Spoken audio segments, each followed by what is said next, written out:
Hello, friends, and welcome to Sleep Tight Stories.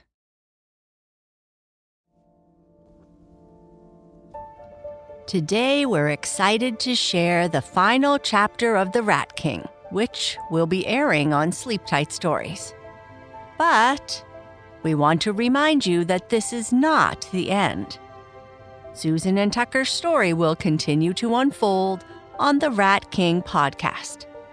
We would be thrilled if you joined us there.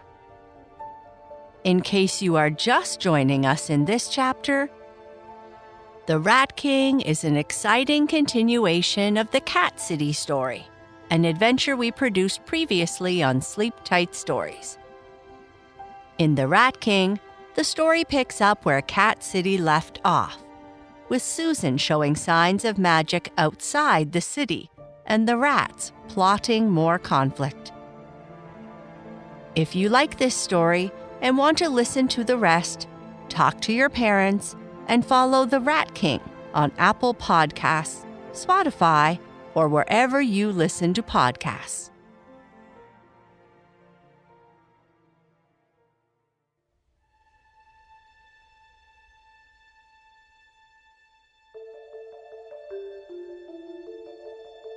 After seeing Susan and returning to Cat City, Tucker is determined to warn the council that something is still happening. He and Vinnie walk together to tell the members what he has learned before it is too late. But are they going to listen this time? The Rat King, Chapter 4. Tucker did his best not to flinch from the steady and judgmental stares of the two large gray guards who flanked the inner doors. He was positive the only reason they didn't call him out was because Vinnie did indeed have his back, only a pace behind with his head and tail high. The guards certainly appeared unhappy about his arrival, if unwilling to challenge their leader. Tucker passed between them without a single complaint and exhaled the breath he'd been holding since he entered the building as relief won. Maybe this was a sign that everything was going to be all right. The first door on the left was wide open, but Tucker passed it by. His mother's voice echoed toward him from inside, telling him he'd made the right decision not going home, since she wouldn't have been there to berate him anyway. And it wasn't like his father, George, was much help. Tucker swallowed a moment of guilt, thinking about his orange tabby dad that way. He'd spent his whole life being looked down on for having a Persian, full-blood mother and an ordinary ginger tabby father. So carrying on that belief certainly did neither of them any good. Still, the truth of the matter was that despite his father's support, it was Cynthia who Tucker really needed on his side. If only his mother wasn't so stubborn. Tucker carried on down the wide hallway, paws silent on the polished marble floor, the quiet of murmuring voices drifting through the still air. He didn't look up at the paintings of previous council leaders that lined the tall corridor, nor pause to admire the elegant furniture upholstered in deep plum velvet and painted in the same glittering gold as the trim on the ivory walls. He'd been here enough times that such things didn't impress him any longer. Maybe if he wasn't thinking about Susan or worrying her nightmares were premonitions, or worse than that, meant she was still tied to the rats, he could have appreciated his surroundings. Instead, with his shoulders hunching more and more the further he went, the fur on his back lifting in protest to his growing anxiety, Tucker finally stopped outside the last door at the end of the corridor. If it wasn't for Vinnie right on his heels, Tucker was very sure he'd have turned around and left, then and there. 2 more hulking guards, both of them solid black and with the same bulk as his Maine Coon friend, but far sleeker, with brutishly flat faces and dull brown eyes, observed him in silence as Tucker stopped and spoke. "I need to see Albert," he said. "Now." Tucker almost jumped at the sound of Vinnie's voice, that commanding word following right after his request. The guard on the left bowed his head to the Maine Coon. "A moment, Captain," he said in his deep, rasping voice. He turned and entered the doorway, slipping through the narrow space he made, leaving no room for anyone to follow. Tucker did his best to sit on his haunches and remain composed. The temptation to shuffle his paws, or even begin to groom himself, so powerful that he had to bite his tongue hard enough it hurt to keep from doing so. He couldn't afford to show weakness. Not here, not now. Susan was counting on him, whether she knew it or not. The whole city was, which had him flinching all over again, a doubting voice whispering in his head, sounding suspiciously like his mother. "Because only you can save Cat City. Is that it, Tucker?" "I'm the only one who seems to care," he shot back. "We'll see about that," his mind told him, "if Albert will even see you." The big guard returned just as Tucker's doubt finished. "You may enter," he said. One paw in front of the other, Tucker thought. "You can do this." With his inner voice now silent, he did exactly that. He didn't even trip or stumble or hesitate, proud of himself despite the butterflies dancing in his stomach. Vinnie gently nudged his shoulder while the big cat strode next to him, Tucker glancing up in surprise to find his friend beaming. "Piece of cake," the Maine Coon whispered. "So far so good, at least."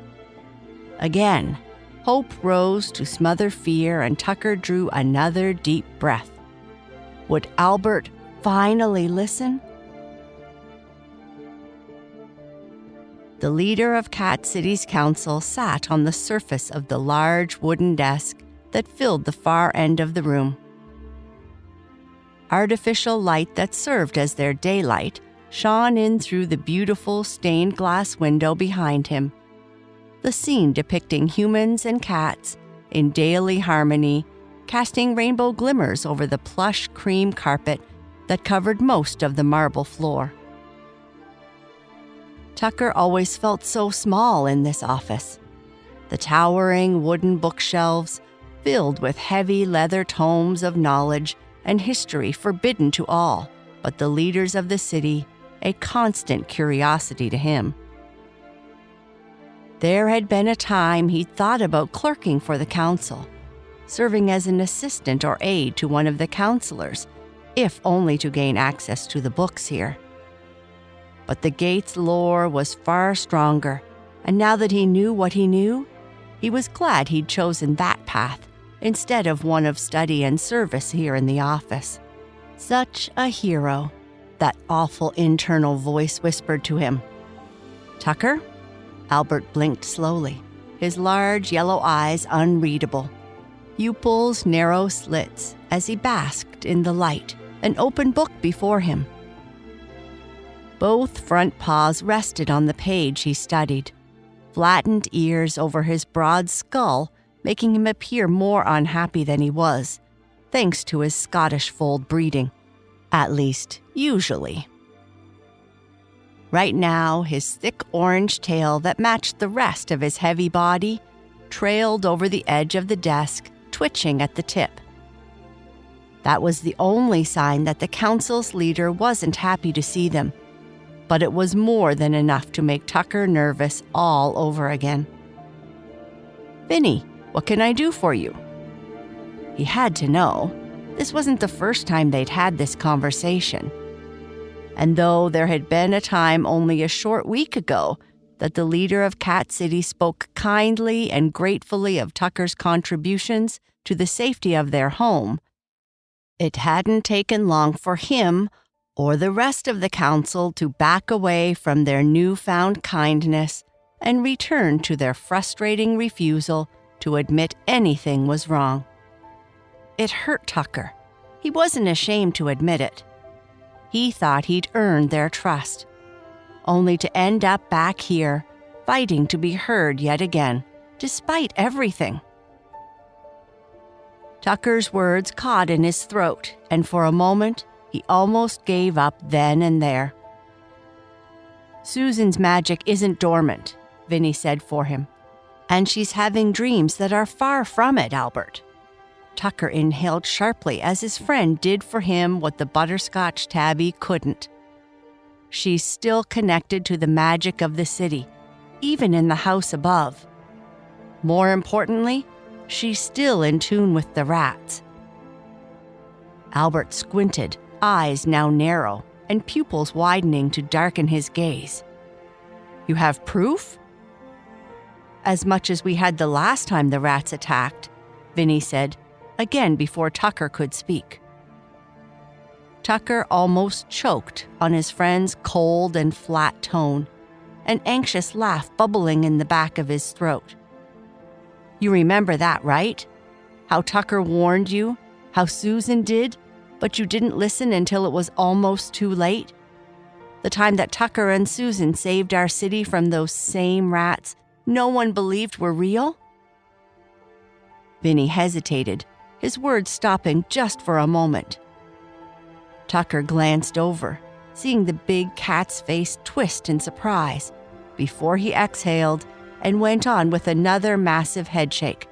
"No, I'm not wrong," he said out loud, looking up at the leader again. "While exposing two traitors," Vinnie went on as if he hadn't stopped just now, "tossing one to our enemies and putting an end to the other?" Tucker, now alarmed and wondering what that weird moment meant, couldn't think of a thing to say as Vinnie fell quiet a moment while Albert glared.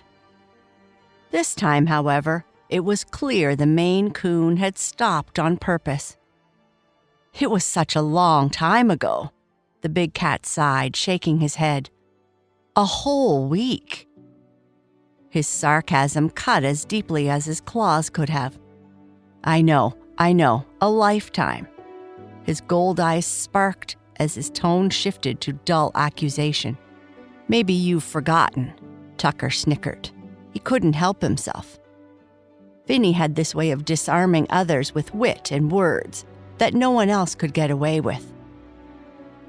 The Maine Coon needed to stop thinking he was stupid. He just proved to Tucker yet again he was far from it. Albert had no recourse either, and he knew it. That tail twitch speeding up as he sat, quiet and still, as though trying to come up with some reply that might win back some control of the situation.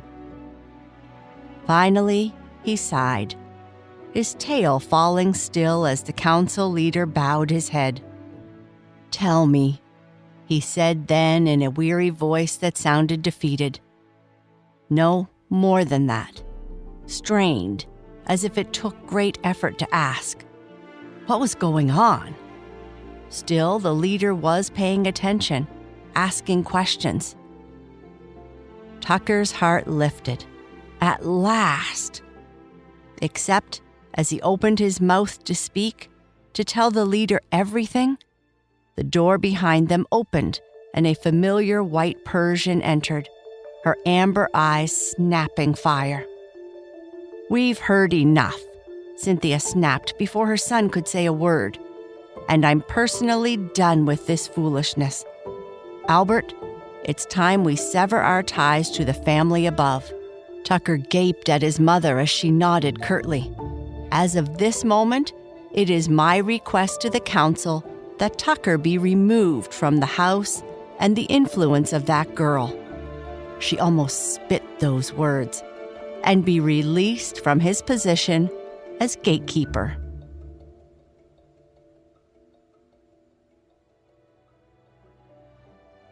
And that is the end of this part. Good night. Sleep tight.